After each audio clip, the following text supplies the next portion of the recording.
Постановка в Бурдраме замечательная была, «Старик и море». То есть как бы впечатлила. Ну, в принципе, и декорации, как бы сама манера подачи материалов очень впечатлила. Такая оригинальная, но для меня она была свежая, по крайней мере. Если бы я чаще посещала Бурдрам, может быть, что-то узнаваемое было, но для меня это какой-то свежий прием, свежая подача материала. А в США как в драматическом театре сейчас? Драматическим театром как бы я бы не сказала, что очень хорошо. Пыталась там найти драматический театр хороший, даже в дорогие места пыталась ходить.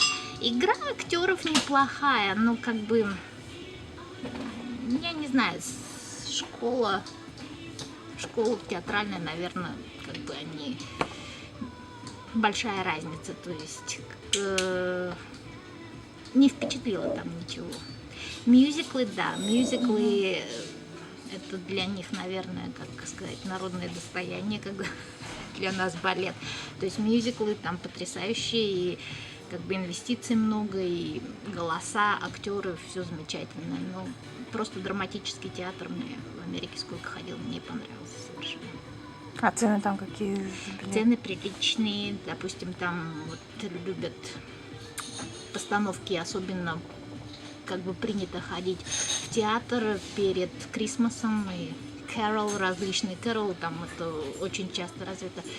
Один раз даже отдали, по-моему, долларов по 300 за билет. Пожалели.